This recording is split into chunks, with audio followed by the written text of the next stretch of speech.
안녕하세요. 라이프원 순환계내과 김성국입니다.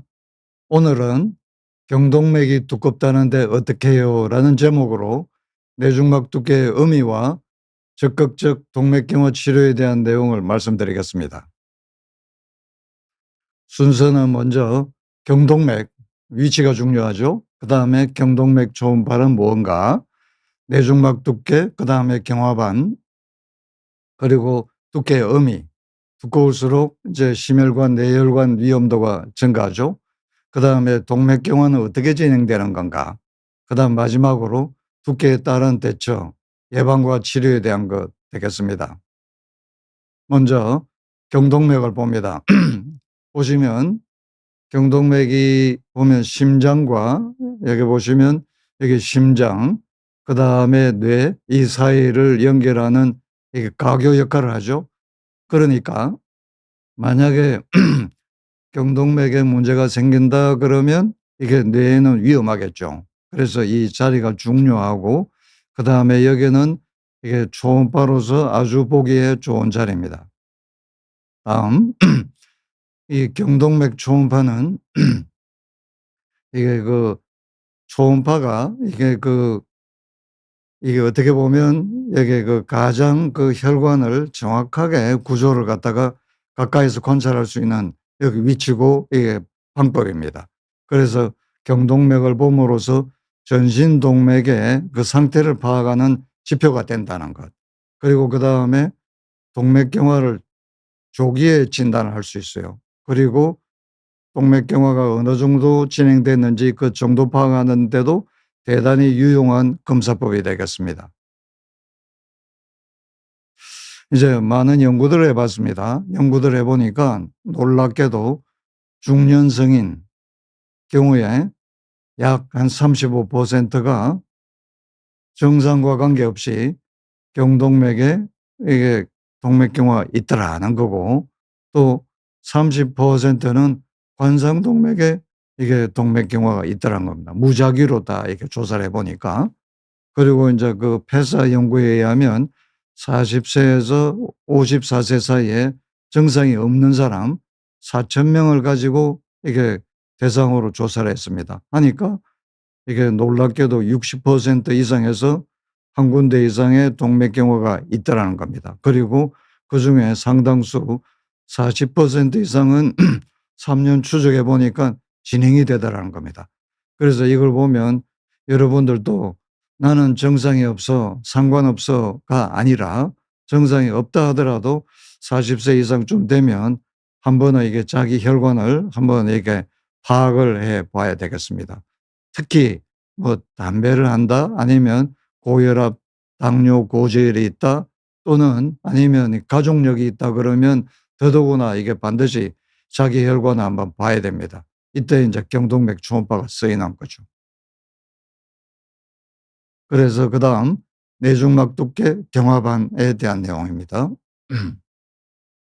우선 이 혈관을 보면 특히 동맥 보면 이게 세 개청으로 되어 있죠. 내피, 중막, 외막입니다.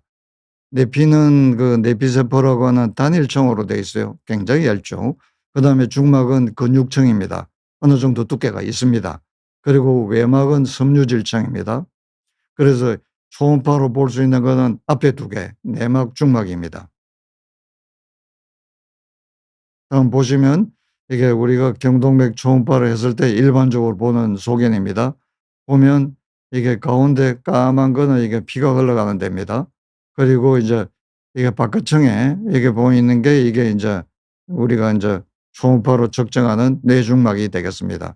그래서 자세히 보면 세 개 층이죠. 안에 흰 층, 그다음에 가운데 까만 층, 그다음에 바깥에 다시 흰 층입니다. 바깥에 흰 층 이게 섬유질로 되어 있는 외막입니다. 그래서 실제로 이제 우리가 측정하는 거는 이게 안에 흰 층과 이제 가운데 검은 층 이 둘을 합쳐서 잽니다.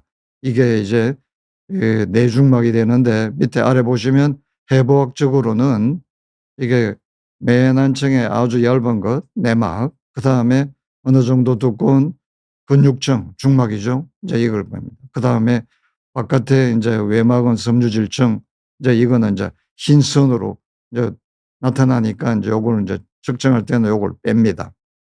그리고 옆에 보시면 정상일 때는 대부분 측정하는 게 내중막이 결국은 이게 중막 근육층이 되겠죠. 그런데 인제 문제가 생겼습니다. 내막 아래 뭐가 쌓이죠. 콜레스테롤하고 염증세포 등등이 쌓입니다. 그러면 이게 갑자기 이게 두꺼워집니다. 이게 인제 동맥경화죠. 이때는 이제는 이게 바깥에 이게 근육층보다 이제 안에 이게 인제 더 문제가 됩니다. 이때는 인제 '내중막이 두꺼워진다.' 이래 되는 거죠. 다음 봅니다. 이거는 인제 저희가 인제 실제 초음파를 했습니다. 보면 인제 까맣게 보이는 거는 인제 혈액이 흘러가는 때라 그랬죠. 그다음에 이제 바깥층에 여기가 인제 요걸 잽니다. 재서 정상은 0.8 밀리미터 이하, 이게 인제 정상입니다.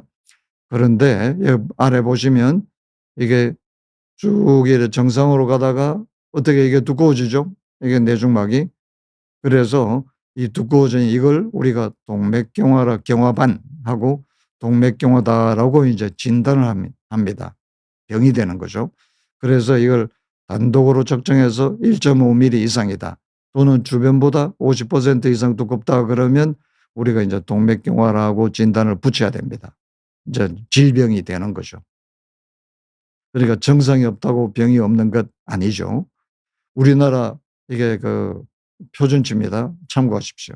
40 대는 0.7 밀리, 50-60 대는 0.8, 70 대는 0.9 정도 이래 대략 보시면 됩니다. 그 이하가 정상입니다. 이상이면 비정상이다 이래 보시면 됩니다. 이 두께의 음이 심혈관, 뇌혈관이 이제 두꺼울수록 위험이 이제 증가되겠죠. 그런데 이 내중막 두께를 측정했을 때 두 가지가 이제 인제 대두가 됩니다, 문제가. 하나는 뭐냐면 그 내중막 두께의 평균 두께에 잽니다. 그다음에 또 하나는 국소적으로 이렇게 그 돌출된 거, 아까 경화반 보셨죠? 돌출된 거, 그 경화반 하는 것.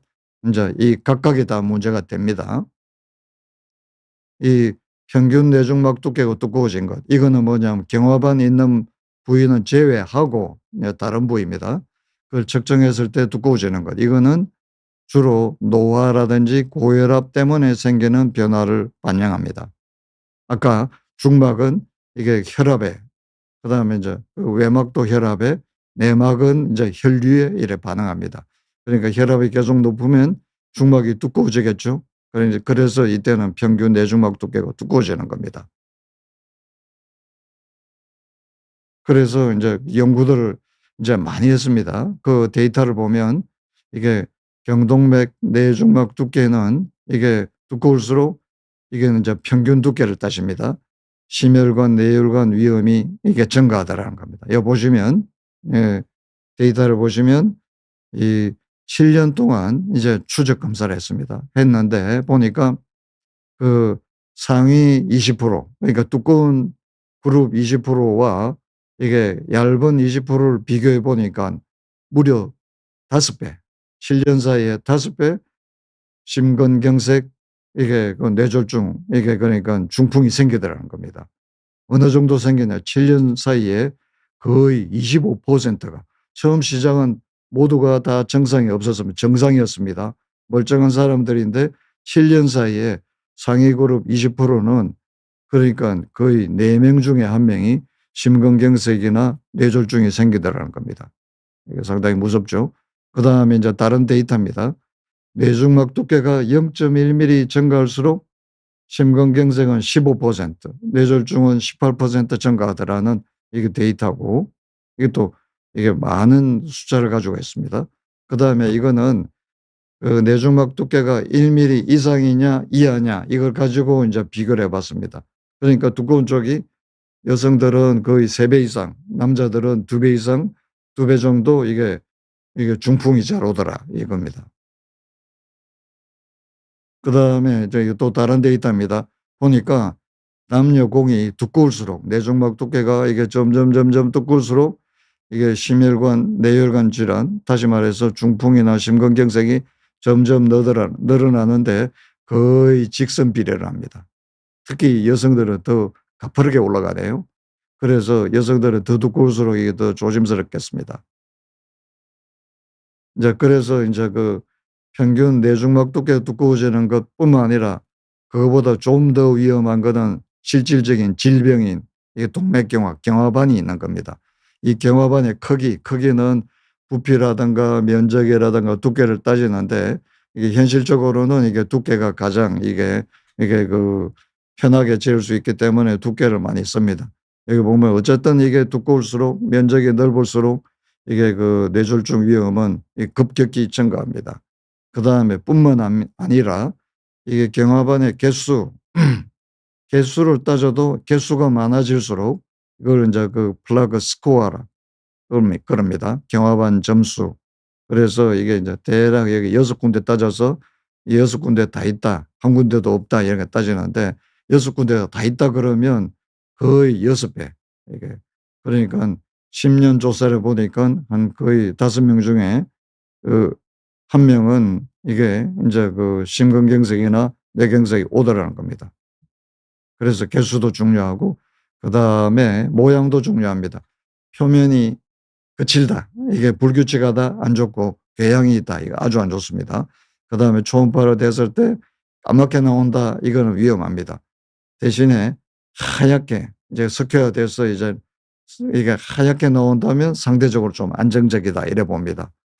그다음에 이게 구조도 문제가 됩니다. 경화반에 덮고 있는 그 막이 섬유막인데 이게 내피가 이제 굳어서 그런 거죠. 이 섬유막이 얇을수록 위험합니다. 왜냐하면 잘 터지니까. 그리고 플라크 안에 경화반 안에 출혈이 있다 이러면 이것도 위험합니다. 그리고 그다음에 이제 그 협착 이게 인제 경화반이 이제 그 두꺼워지면서 인제 혈관을 점점 막겠죠. 이게 좁게 만듭니다. 50% 이상이다면 이제 위험하다 이래 보고 그리고 70%를 넘어간다면 고위험군입니다. 그러나 50% 이하라 하더라도 문제가 뭡니까? 이제 그다음 문제가 혈전 문제가 있기 때문에 이게 절대 안심할 수가 없습니다. 그다음에 그래서 동맥경화의 문제점 1 번 이거는 뭐냐면 급성으로 생기는 것, 혈전이 생기는 겁니다. 멀쩡하다가 갑자기 자고 나니까 인제 중풍이 오는 거죠. 자다가 이제 심장마비로 쓰러지는 거죠. 그게 뭐냐 하면 혈전 만드는 겁니다. 이게 아래 이게 사진을 보시면 이게 혈관 동맥인데 이게 노랗게 보이는 게 이게 경화반, 동맥경화죠. 이것도 인제 아래는 이겁니다. 그런데 거기에 표면에 뭐가 보입니까? 까맣게 보이는 게 있죠. 이게 혈전입니다. 혈전이 뭐냐 그러면 피떡. 예. 원래 이게 생기면 안 되죠. 정상적인 혈관에서는 생기지 않는데 경화반 표면에서는 이게 생길 수가 있어요. 피떡이 생기면 이게 불과 몇 분 내에 이게 떨어져 올라갑니다. 이게 경동맥이 생기면 떨어져 올라가면 어떻게 됩니까? 뇌혈관을 가서 막겠죠. 막으면 바로 중풍이 옵니다. 심장에서는 심근경색이 오겠죠. 그런데 이게 과거에는 이게 경화반 안에 이게 괴사가 생겨서 이게 터져 나올 때 생긴다 그랬는데 지금은 아니에요. 이게 터져 나오지 않아도 여기서 이것도 마찬가지지만 이게 혈전이 생깁니다. 둘이 되게 반반입니다. 터져 나와서 생기는 거 반, 그다음에 안 터져서 생기는 거 반 이렇습니다. 그 이유는 뒤에 다시 설명드리겠습니다. 그다음에는 이런 돌발적으로 생기는 후에 만성적으로도 문제가 됩니다. 인제 이게 경화반이 점점 이게 커져서 협착을 만드는 거죠. 그래서 혈류장애 만들면 제일 문제가 뭘까요? 아무래도 치매죠. 그래서 혈관성 치매뿐만 아니라 알츠하이머 치매도 이게 동맥경화가 관계가 됩니다. 그리고 치매까지 안 가더라도 인지기능 저하가 있다, 기억력 저하가 있다, 집중력이 떨어진다, 보행장애가 생긴다, 균형 감각이 걷는데 이게 어찌어찌합니다. 이런 것도 치매 전 단계인데 이런 것들도 전부 다 대부분 다 동맥경화하고 관계가 됩니다. 그다음에 이런 것과 관계없이 CT나 MRI 찍었더니만 이게 그 백질 변성이 있다 그런다. 그리고 작은 점상 이게 뇌경색이 있다 그런다. 소혈관 질환이라 그러죠. 이런 것들도 다 동맥경화와 관계됩니다. 이런 것들이 있으면 치매로 또 잘 넘어가죠. 그다음에 이게 신기능 만성 신기능 저하 이게 심해지면 인제 그 심부전되죠. 그다음에 발기부전, 수족냉증, 파행 이런 것도 다 동맥경화. 그다음에 시력저하, 망막동맥에 동맥경화가 온다 그러면 인제 시력 문제가 되죠. 그다음에 근감소, 노쇠 그러니까 이제 나이 들어서 이게 노쇠해지는 것 되게 인제 근력이 많이 빠지고 운동력이 떨어지고 인제 피로가 잘 생기고 이런 거 다 동맥경화와 관계됩니다. 그래서 요 근래에는 항노화의 핵심은 호르몬이나 이런 것보다는 혈관이다. 이렇게 인제 보고 있습니다. 그다음에 인제 상처가 나면 잘 안 낫고 피부가 위축되고 탈모 이런 거 다 이게 동맥경화하고 많이 관계되고 심지어는 장애 동맥에도 인제 그 동맥경화 오면 밥 먹으면 배 아프고 살이 자꾸 빠지고 인제 이런 거 관계될 수 있습니다. 그래서 동맥경화는 치매도 유발한다. 실제로 동맥경화하고 치매는 이게 만성염증이라는 점에서 이게 공통 분모가 있어요. 그리고 실제로 동맥경화 자체가 알츠하이머 발병 위험도 증가시키는 것 이게 연구가 다 되어 있습니다. 이게 그 앞서 시간에 제가 이게 말씀드린 게 있으니까 좀 더 자세히 보시려면 한번 참고하시기 바랍니다. 그리고 연구에 의하면 경동맥, 뇌중막 두께가 두꺼울수록 인지 기능이 빨리 오더라는 이게 연구가 다 되어 있습니다. 그래서 그 동맥경화를 이게 적극적으로 관리하는 게 치매 예방의 핵심이 되겠다. 굉장히 중요합니다. 그래서 조기 관리를 잘하면 전체 치매는 한 40% 정도도 막을 수 있겠다는 의견도 있습니다. 동맥경화가 어떻게 진행되는지 보겠습니다. 이게 그 아래쪽은 혈관벽, 이제 위에가 인제 그 혈관 안입니다. 혈관강. 그런데 이 동맥경화는 시작은 내피세포 손상부터 시작됩니다. 손상이 되면 거기에 콜레스테롤이 파고들겠죠. 파고든 콜레스테롤은 시간이 지나면서 산화가 됩니다. 산화된 LDL 콜레스테롤은 독성을 띱니다. 그러면 또 이걸 처리해야죠. 처리하기 위해서 혈액 속에 돌아다니던 이 단핵구가 그다음에는 그 자리를 찾아서 붙어서 파고 들어갑니다. 파고 들어가서 이제는 모양을 바꿔요. 대식세포라고 하는 걸로 바뀌어서 그다음에 그 산화된 LDL 콜레스테롤을 잡아먹습니다. 잡아먹는데 이걸 제대로 처리를 못하고 배설을 못합니다. 그러니까 뚱뚱한 이게 거품세포가 됩니다. 마치 그 쓰레기 하치장에 쓰레기 봉투 쌓이듯이 그래 이게 점점점점 이 거품세포가 쌓인 게 이게 바로 동맥경화, 경화관입니다. 그 쌓이니까 혈관을 갖다가 이게 그 혈액 흐름을 막을 수도 있고 터져 나오면서 이제 플라크가 파열돼서 혈전 만들 수도 있겠죠. 이게 이제 동맥경화입니다. 그래서 인제 그 내피세포에 대해서 좀 더 자세히 알아봅니다. 인제 혈관 다시 보여줍니다. 이제 그 맨 안층이 혈관 내피세포죠. 이 내피세포가 하는 일을 한번 우리가 살펴봅니다. 보면 혈관 유지 보수하는 데 이제 이 주역입니다. 주역이고 그리고 그 외에도 혈전을 막죠. 그다음에 혈류 조절하죠. 혈압 조절하죠. 면역, 당 지질 조절, 새 혈관 만드는 거 이게 정말 다양한 일을 다 합니다. 그래서 이 혈관 내피세포가 혈관의 집주인이다 이래 보시면 됩니다. 그래서 우리가 동맥경화 치료할 때도 이 내피세포가 이게 치료에 이게 타겟이 되는 겁니다. 좀 더 자세히 봅니다. 혈관의 그 내피세포 이게 전자현미경으로 실제로 찍은 겁니다. 보면 가운데 혈액이 흘러가고 혈관 안에 뭐가 많습니까? 이게 이제 확대하면 이거죠. 이게 혈관 안에 뭐가 많죠? 털이 많죠. 이 털이 굉장히 중요한 역할을 합니다. 혈관을 보호하고 그다음에 이게 이제 당단백질층이라 그러는데 이 내피는 이 털이 없으면 기능을 못 해요. 이 털이 이게 내피에 그러니까 그 눈과 귀 역할을 합니다. 안테나 역할을 하는 거죠. 그래서 피가 흘러가는 걸 이게 감지를 합니다. 감지를 해서 그 정보를 전달하면 내피가 여러 가지 인제 혈관 유지 보수하는 데 필요한 여러 가지 물질을 만들어요. 그런데 이 털이 인제 손상되면 인제 문제죠. 손상되니까 어떤 일이 벌어집니까? 이게 실제로 인제 전자현미경으로 찍은 이게 저는 이 사진이 참 신기합니다. 전자현미경을 찍었습니다. 이게 백혈구가 파고 들어가요. 이게 혈관벽을 파고 들어가요. 실제로 이 그걸 찍었어요. 이놈들이 들어가서 무슨 일을 하죠? 아까 봤잖아요. 이게 동맥경화를 만들어줘. 그 밑에 뭐가 있어요? 산화된 콜레스테롤이 들어가 있죠. 이걸 이제 그걸 처리하기 위해서 들어가는데, 그래서 이들이 많이 들어가서 많이 쌓이면 동맥경화가 심해지는 거죠. 그게 뭐냐? 이게 뭐 내피 손상이 있다 그 뜻이에요. 그래서 두께에 따른 대처, 예방과 치료가 되겠죠? 한번 봅니다. 기존 이제 우리가 경동맥 초음파를 했을 때 이제 어떻게 치료하느냐 그 방침을 간략하게 말씀드립니다. 일단 협착이 70% 이상 있다라고 할 때 이제 우선 첫째 문제죠. 그럴 때는 이제 두 가지로 나눕니다. 증상이 있느냐 없느냐. 증상이 있다는 뜻은 뭐냐 하면 일과성 허혈 발작 또는 흑암시 이런 건데, 이게 뭐냐 그러면 왜 멀쩡하다가 갑자기 말이 어눌해져요. 시간 지나면 다시 풀려요. 또는 이게 팔다리가 마비가 됐다가 또 조금 있다가 풀려요. 또 눈이 갑자기 안 보였다가 이게 다시 풀려요. 이게 뭐냐 하면 이게 그 중풍 전 단계죠. 예, 전구 증상인데 이게 일과성 허혈 발작이라고 합니다. 이런 증상이 있을 때는 이거는 그 반드시 수술이나 시술을 해야 됩니다.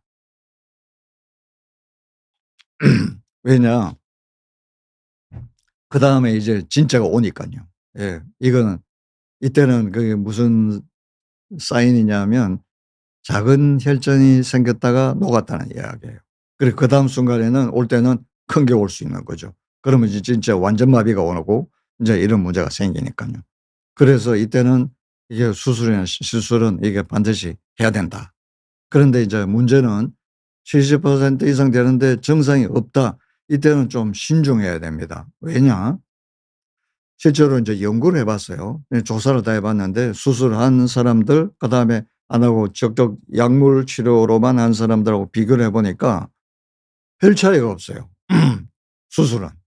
그래서 이때는 차라리 적극적인 약물 치료를 하는 게 좋겠다. 물론 이것도 인제 의사마다 인제 견해가 차이는 있을 수는 있습니다. 그런데 일단 연구한 결과 데이터에 의하면 이렇게 나옵니다. 그다음에 스텐트는 약물보다 약간 유익은 있다라고 되어 있어요. 그런데 문제는 이 스텐트를 했을 때 이게 문제가 뭐냐면 한두 달 사이에, 한두 달 안에 이게 뇌졸중이 생기거나 사망하는 위험이 있습니다. 약물을 했을 때는 그런 게 없는데 이때는 스텐트를 했을 때는 초기에 약간의 그런 위험이 있어요. 그래서 이게 70% 이상 무증상일 때는 이게 스텐트를 하느냐 마느냐 이거는 좀 이게 잘 신중하게 생각해서 결정하시는 게 좋겠어요. 그다음에 70% 미만이다, 50% 이상이다 이럴 경우에는 약물 치료, 이게 인제 스타틴을 써야죠. 그다음에 이런 경우에는 그 아스피린 같은 항혈소 반제를 써야 됩니다. 이제 특별한 이게 뭐 문제가 없으면요. 그다음에 50% 이하 협착이다 이럴 때는 그 스타틴만 쓰고 약물 쓰는 그 약물에서 아스피린 같은 항혈소 반제는 좀 조심하는 게 좋습니다. 다만 이게 그 이전에 이미 풍이나 그런 전조 증상이 왔다, 아니면 인제 뭐 협심증이 있다, 아니면 인제 뭐 이게 담배를 태운다, 또 그다음에 당뇨가 있다, 조절 안 되는 고혈압이 있다 등등 이런 거 있을 때는 그때는 항효소 반제를 써야 됩니다. 그런 게 없다 그러면 스타틴만 이게 쓰는 게 낫겠어요. 인제 이제는 과거는 인제 그랬는데 현재까지. 그런데 이제부터는 좀 더 이제 나은 인제 선택지가 있다는 겁니다. 그거는 뭐냐면 기존 치료에다가 플러스해서 적극적인 동맥경화 치료를 할 수 있는 거죠. 네. 거기에 대해서 인제 말씀드립니다. 이제 그 동맥경화를 인제 더 나쁜 거로 가는 걸 예방하는 치료가 되겠죠. 70% 이하 협착이라든지 아니면 수술, 시술을 하고 인제 그 재발이 인제 그 우려가 된다 할 때 하는 거죠. 그래서 첫 번째는 인제 진행을 막아야죠, 기존 것. 그래서 인제 혈압, 당뇨, 고지혈은 반드시 인제 치료를 해 가야 되고, 담배는 반드시 끊어야 되고, 운동 시기는 인제 또 해야 되고, 그리고 인제 우리가 이제 개선을 시도하는 거죠. 이게 이제 동맥경화 치료가 되겠습니다. 과거에는 동맥경화 한번 오면 이게 치료가 안 된다 그랬죠. 그런데 이제는 패러다임 바뀌었습니다. 이제는 유턴할 수 있다. 예. 이게 인제 20 년도에 인제 그 논문이 이제 나왔습니다.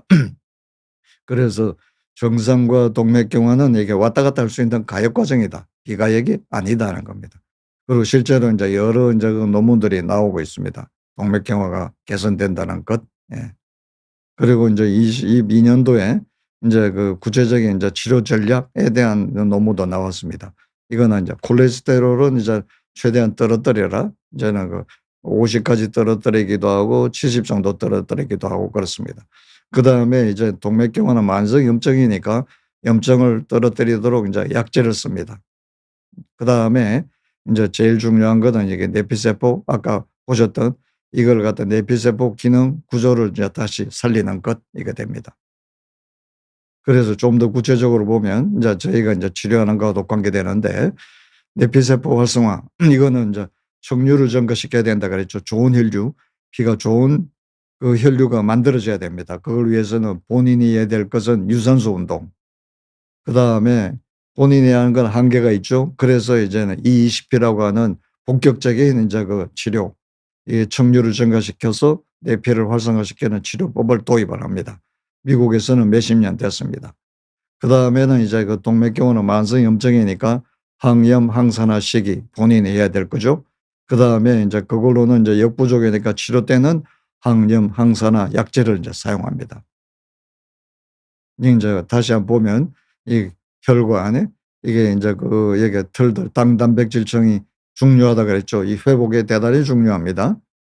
그래서 동맥경화는 이제 왜 생기느냐. 아까 말씀드린 대로 이 당 단백질층 털들이 망가져요. 망가지고 빠져버리니까 인제 기능이 안 되니깐 다음 여러 가지 이제 복잡한 문제들이 발생해서 동맥경화가 됐습니다. 혈전도 생깁니다. 그래서 치료는 이걸 다시 복구 작업하는 겁니다. 그래서 털을 다시 살리는 거. 그걸 위해서 인제는 치료 목적으로 ECP 체외 역박동수를 사용합니다. 좋은 혈류를 만드는 거죠. 척류를 만들면 인제 내피 구조와 인제 그 기능이 다시 살아납니다. 그리고 인제 그다음에 인제 항염 항산을 위해서는 인제 본인이 할 것 야채, 과일, 견과류를 인제 지금보다 좀 더 늘려 줍니다. 그리고 생선, 가금류를 좀 늘리고 돼지고기, 쇠고기, 설탕 이제 그 먹는 거는 좀 줄입니다. 돼지고기, 쇠고기는 인제 일 주일에 한 500 그램 이하 정도로 하면 좋겠고 이 기름은 많이 안 드시는 게 좋겠습니다. 엑스트라 버진 올리브 오일도 도움이 되겠습니다.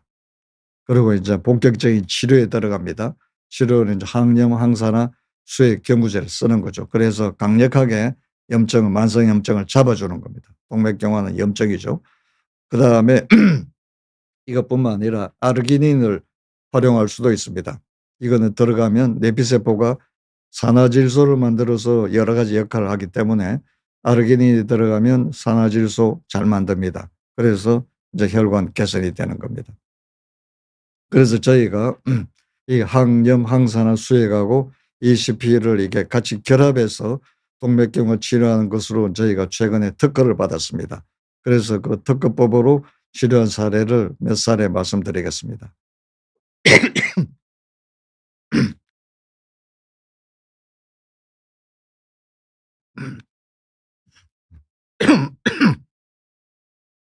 죄송합니다.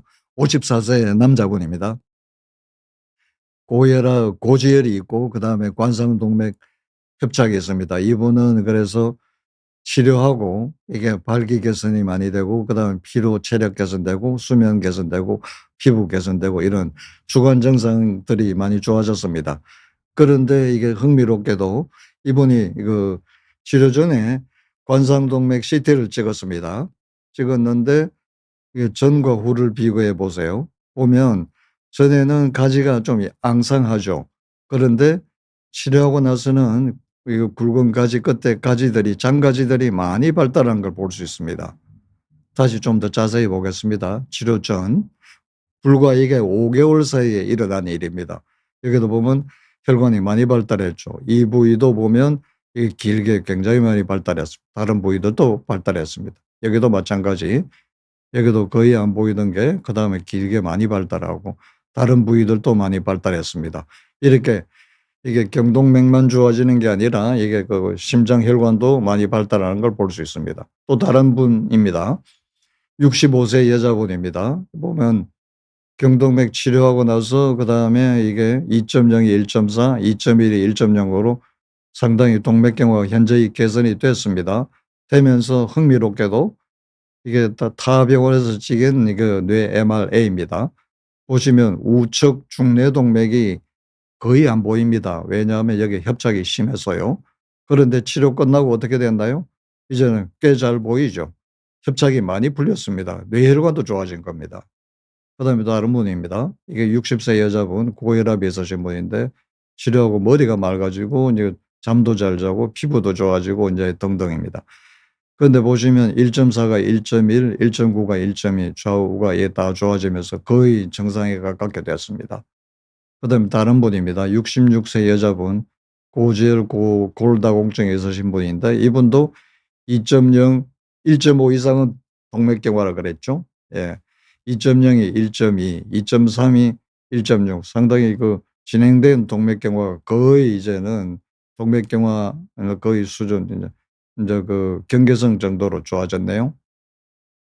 그다음에 이분도 상당히 드라마틱합니다. 62세 남자분인데 고혈압, 고지혈, 관상동맥 협착에다가 그다음에 신기능 저하도 있습니다. 사고체 여과율은 이제 60 이상이 인제 정상인데 이분은 인제 57로 그러니까 인제 비정상입니다. 신기능 저하가 있는데 치료 끝나고 어떻게 됐습니까? 75로 현저히 좋아졌습니다. 그다음에 어지럼증, 수면 이런 것도 개선되고 피로, 체력 좋아지고 피부 좋아지고 이런 여러 가지 증상이 다 개선되면서 혈관도 많이 좋아졌습니다.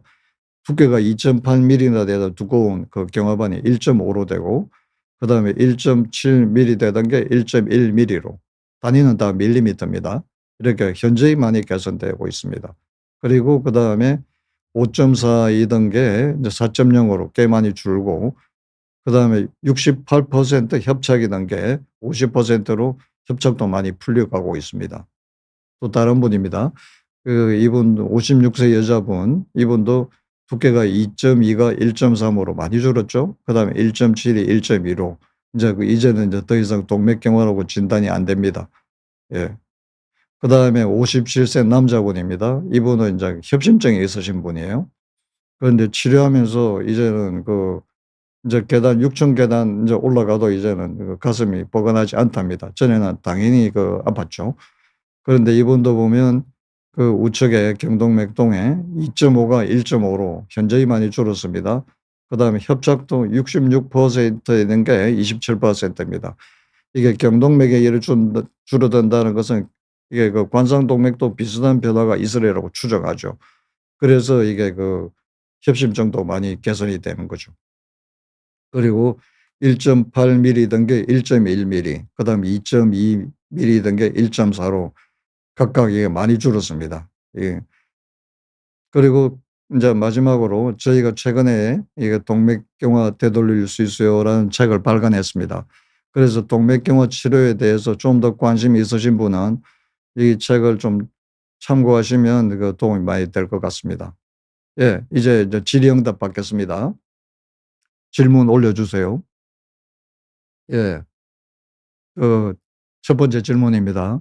심전도에서 동맥경화가 있다고 하는데 이게 허혈성 심장질환인가요? 찾아보니 동맥경화, 관상동맥, 허혈성 심질환 이것저것 나오는데 차이를 모르겠어요. 과거 뇌경색도 있어서 피도글정을 먹고 있다고 하니 따로 약 처방 안 해 주시는데 이 약이 동맥경화도 치료하나요? 예. 자 우선 기본적으로 그 심전도로 동맥경화 자체는 진단하지는 않습니다.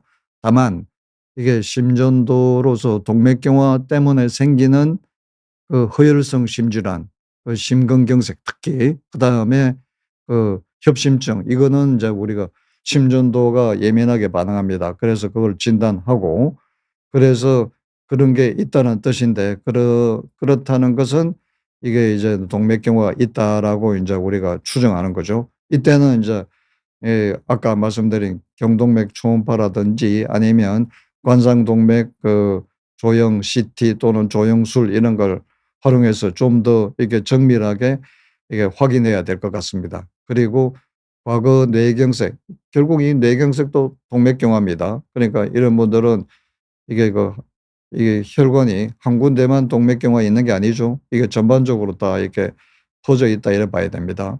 혈관은 한 덩어리니까요. 그리고 이제 피도글, 이게 뭐냐면 그 이제 항혈소 판제입니다. 이거는 이제 다시 혈전 막기 위한 겁니다. 이게 동맥경화를 치료하는 것은 전혀 아니고 동맥경화 때문에 생기는 표면에 생기는 혈전, 이거 생기는 걸 억제하자라고 하는 겁니다. 그래서 이분은 반드시 이거 드셔야 됩니다. 왜냐? 과거에 뇌경색이 있었기 때문에 그렇습니다. 그리고 이분도 한번 이게 경동맥 초음파를 아마 해서 한번 보는 게 중요할 것 같습니다. 왜냐하면 이게 나중에 또 심장에도 올 수 있고 또 이게 또 뇌경색이 또 올 수도 있고 이런 위험도를 갖다가 이게 파악을 해야 되니까요. 그다음 질문 받겠습니다. 6개월 전에 심초음파와 경동맥 초음파는 이상이 없다고 그랬습니다. 다리 쪽에 동맥경화가 이게 사진에 보인다고 그러는데 다리 쪽에만 그럴 수가 있는지 그럴 수 있어요. 예. 아까 그래서 이게 그 정상 혈관이 아니지만 이게 군데군데 좀 더 심한 데가 여기서 생길 수도 있고 저기서 생길 수 있습니다. 그렇지만 다른 데도 혈관이 경동맥이 두드러진 게 없다라고 그래서 그렇지 완전 정상은 아니라고 봐져요. 그래서 다리 쪽에만 그럴 수도 있습니다. 그래서 다리에, 그러니까 대동맥에서 이게 양쪽 다리로 이렇게 나뉘어 가죠. 그래서 이제 거기에 이제 장골동맥이 있는데 그런 데서도 잘 생깁니다. 예. 얼마든지 가능합니다. 그다음 질문 받겠습니다. 그 다사랑 님. 예. 본인은 58세, 남편은 61세인데 건강검진 때 경동맥 초음파를 하는데 석회가 생겼다는 건 괜찮을까요? 예. 석회가 생겼다는 뜻은 음 정확하게는 제가 보기에는 석회화 경화반이 생겼다라고 하는 예 말을 아마 들으신 것 같습니다. 다시 말해서 동맥경화가 있다는 뜻이죠. 그래서 이게 뭐 전체적으로 다시 한번 이게 확인해 보는 게 좋을 것 같고, 만약에 경화반이 하나인데 그게 완전 석회화로만 돼 있다 그러면 좀 위험성은 떨어집니다. 하지만 이제 그게 있다라는 것은 다른 부위들 위험성도 같이 봐야 됩니다. 그래서 안심할 수는 없습니다. 그 부위 자체는 조금 좀 위험도가 좀 떨어진다 하더라도 이게 그게 있다는 것은 다른 데들도 있다는 그 가능성이기 때문에 결코 이거는 안심할 수는 없다 이래 봐셔야 됩니다. 다음 질문 받겠습니다. 그 다음 질문은 사열 치료를 받는데 더 이상 한쪽 팔에서 사열이 안 돼요. 팔 접히는 부분에 바늘을 찔러도 피가 안 나오는데 왜 이런가요? 사실 이게 사열 문제는 이게 저희 쪽이 아니니까 그건 잘 모르겠는데, 한 가지 어쨌든 바늘 찔러도 안 나온다는 것은 분명한 거는 혈액순환이 잘 안 된다는 거죠. 이제 그 원인은 여러 가지 있겠지만 동맥경화도 한 원인이 될 겁니다. 한번 그거는 한번 이런 분들도 간단하게 경동맥 초음파를 해서 이게 혈관 상태를 한번 보시는 걸 추천드립니다. 물론 혈관 동맥경화 아니라도 혈액이 잘 안 나오는 경우가 있죠. 그거는 이제 자율신경계가 잘 안 돼서 혈액순환이 안 되는 경우도 있거든요. 그런 경우도 생각해 볼 수 있습니다. 그리고 음, 또 의외로 그러니까 수분 섭취를 잘 안 하시는 분들, 그러면 또 이게 혈액순환이 잘 안 돼요. 그래서 평상시에 수분 섭취를 좀 충분히 하시는 것, 그것도 권장드립니다. 그리고 몸을 따뜻하게 하는 것, 그것도 필요하겠죠. 다음 질문 받겠습니다. 동맥경화 협심증은 건강검진을 어떻게 받아야 될까요? 만약에 그러니까 동맥경화는 이제 하는 방법이 이제 경화도 검사하는 게 있고 그다음에 경동맥 초음파를 하는 게 있는데 둘 다 도움이 됩니다. 경동맥 초음파가 좀 더 이제 객관적이고 직관적이죠. 그래서 좀 하시길 바라고.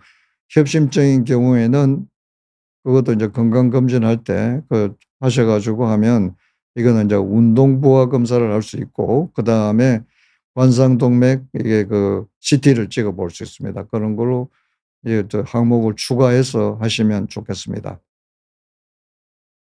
다음 질문 받겠습니다. 동맥경화에 좋은 음식으로 어떤 걸 먹어야 할까요?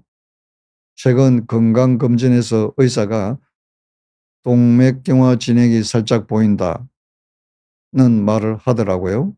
수치가 아직 심각한 건 아니지만 예전보다 콜레스테롤 수치도 좀 올라가고 혈압도 들쑥날쑥 많아져서 이제 걱정이다 그러시네요. 일단 동맥경화에 좋은 음식은 제가 말씀드렸죠. 일단 항염 항산화 시기를 하는 거고 그리고 이거에 대해서는 이전에 비온 뒤에 제가 식이 동맥 좋은 혈액 만들기라고 하는 내용에 제가 강의를 해 놓은 게 있으니까 그게 음식에 대해서 자세히 설명을 드려 놨습니다. 그리고 간략하게는 아까 말씀드린 대로 항염 항산화가 되도록 하게 되면 예를 들면 이제 야채, 과일, 견과류를 좀 늘리고 그다음에 쇠고기, 돼지고기보다는 이게 생선, 닭고기 쪽을 늘리고 이제 그런 걸 좀 이제 신경 쓰셔야 될 것 같습니다. 그다음에 당분 섭취 좀 줄이고요. 그다음에 그 동맥경화 진행이 살짝 보인다 이제 그러는데 이거는 예를 들어서 경동맥 초음파를 했다 그러면 아마 경화반이 발견되는 것 같습니다. 그리고 이제 본인이 해야 될 것은 이제 운동을 좀 적극적으로 해야 됩니다. 운동에 대해서 간략하게 말씀드리면 유산소 운동을 하셔야 되고 일주일에 최소한 4번 정도 한 번 할 때 한 40분 이상 그래서 중간 강도로 하시는 겁니다. 그거는 대략 걷기가 제일 간편하고 좋은데 빠르게 걷는 겁니다. 그러니까 시간당 한 5.5km나 한 6km 정도로 빠른 걸음으로 땀이 좀 나도록 그렇게 걸어주는 걸 이렇게 추천드립니다. 물론 자전거라든지 수영이라든지 다 좋아요. 그것도 괜찮습니다. 그리고 어쨌든 동맥경화가 있다면 콜레스테롤 좀 적극적으로 관리해야 됩니다. 혈압 당연히 관리해야죠. 다음 질문 받겠습니다.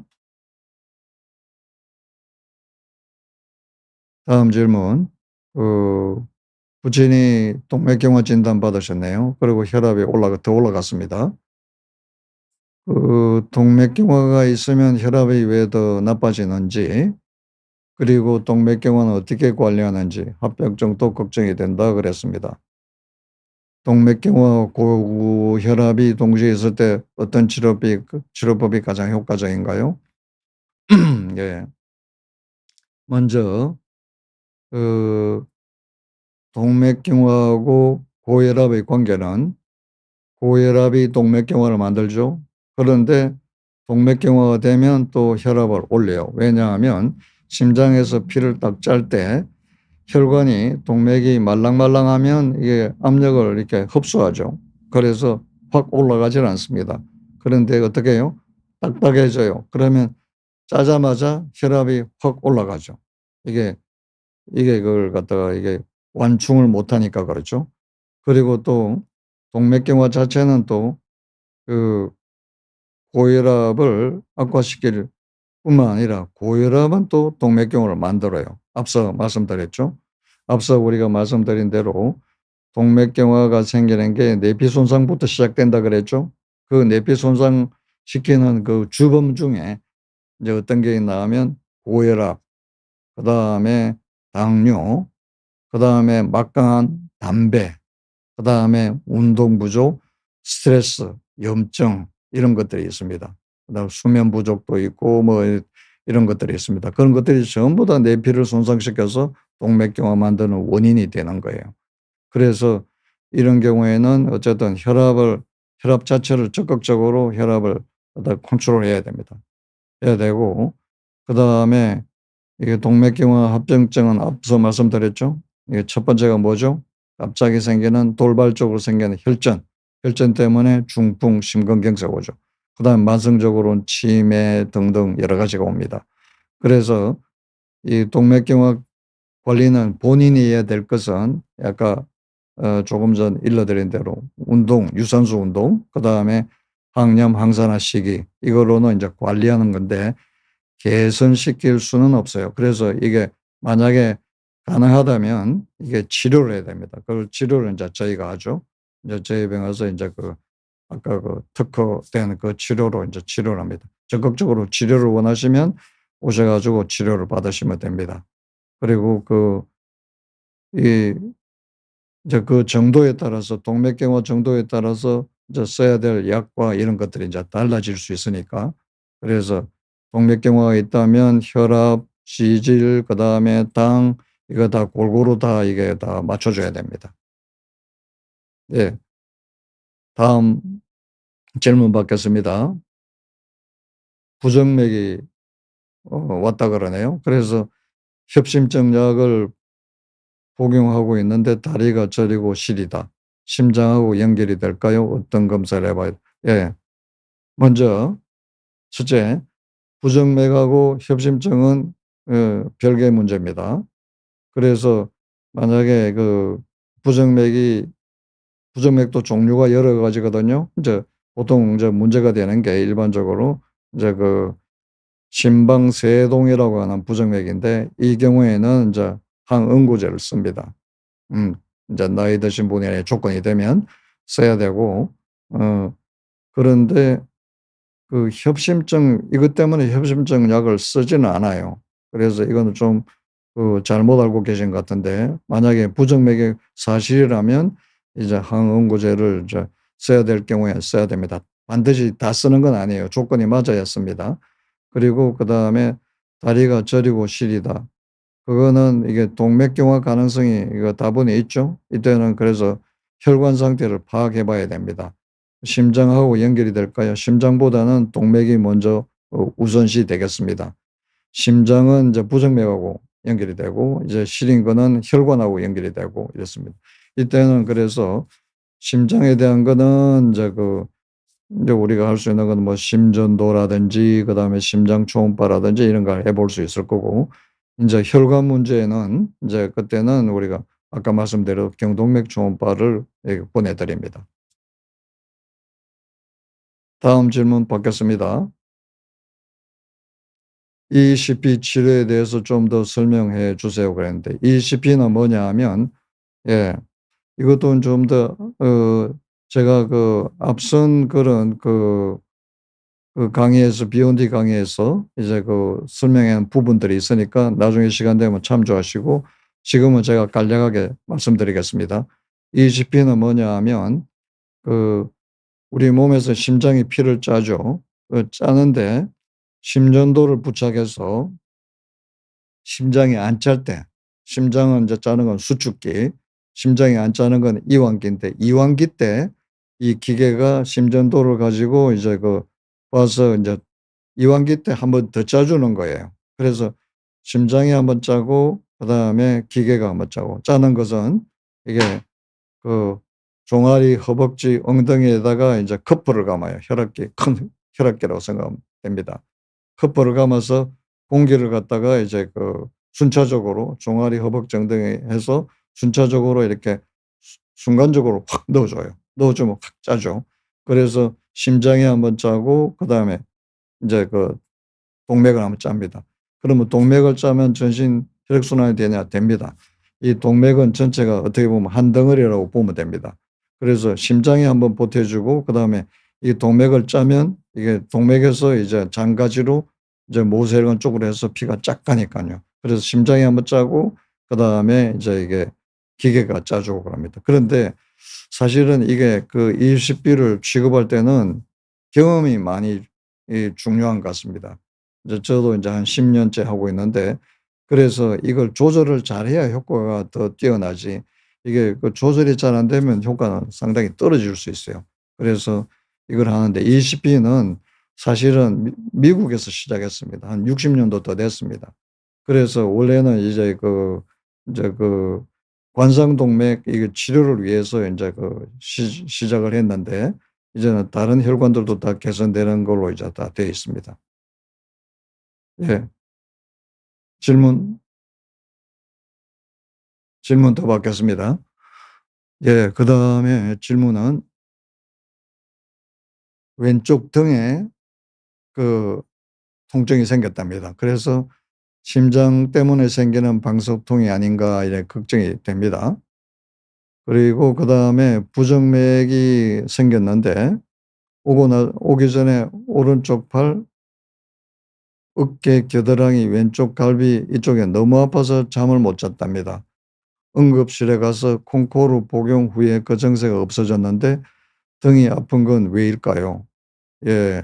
인제 과거에는 인제 약을, 베타 차단제 콩코르를 쓰고 아프던 게 인제 잡혔다는데, 아마도 그 당시에 필요한 검사는 했을 것 같아요. 그런데 인제 지금 어쨌든 왼쪽 등이 아픕니다. 심장 때문에 그 이상이 있는지, 그러니까 다시 말하면 협심증인지 그 말이죠. 예. 협심증일 경우에 왼쪽 가슴이 아플 수도 있고 등이 아플 수도, 어깨 아플 수도 있어요. 등이 아픈 거는 좀 확률은 좀 떨어지긴 하지만 완전 배제는 못하니까, 이때는 심장에 관해서 한번 체크는 한번 해 보고 넘어가야 될 것 같습니다. 간단하게 심장 초음파나 심전도, 혈액 검사는 기본적으로 한번 해 보고, 그래서 심장 때문인지 아닌지 일단은 오후부터 이제 판가름 해야 될 것 같습니다. 반드시 그런 통증이 있으면 심장을 확인해야죠. 그렇게 해 보시기를 바랍니다. 아니면 그다음 근육이든 신경 이런 것도 있겠죠. 그다음 질문 받겠습니다. 얼마 전에 경동맥 초음파를 했는데 오른쪽이 3.5 밀리, 왼쪽에서 1.5라 그러는데 처방은 늘 콜레스테롤 약만 처방해 주고 약이 없다고 합니다. 아, 예. 그래서 이거는 약으로는 되질 않고, 그래서 저희가 인제 특허받은 치료가 수액 치료하고 그다음에 ECP라고 하는 걸 이제 병행해서 같이 하는 거거든요.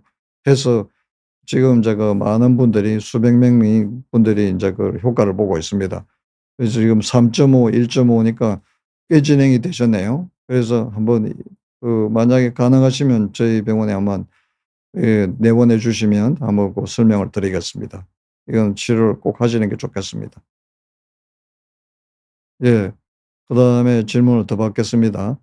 콜레스테롤은 없는데 동맥경화가 미세하다네요. 그럴 수 있나요? 예방 차원에서 약 먹으래요. 예. 그 동맥경화 만드는 원인이 아까 말씀드린 대로 한 가지가 아니죠. 이 고지혈은 그중에 한 가지일 뿐이지, 다른 혈압이라든지 당뇨라든지 운동 부족, 또 그다음에 유전적인 것도 상당히 커요. 이제 이런 등등 여러 가지 문제가 있기 때문에 얼마든지 콜레스테롤이 높지 않다 하더라도 동맥경화는 올 수 있습니다.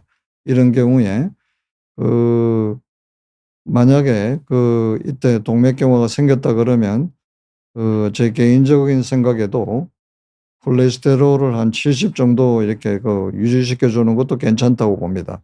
아니면 운동 열심히 하고 인제 혈관 관리를 본인이 할 수 있는 것부터 열심히 해 보는 거죠. 해 보고, 그래서 한 1 년에 한 차례씩 이렇게 한번 경동맥을 봐서 이게 진행하는지 안 하는지 그래도 될 것 같습니다. 이거는 인제 선택의 문제 같습니다. '약을 먹어서 하겠다.' 아니면 '안 먹고 한번 내가 조절해 보겠다.' 그렇게 해도 양쪽 다 가능할 것 같습니다. 예. 오늘 여기까지 하겠습니다. 수고들 하셨습니다.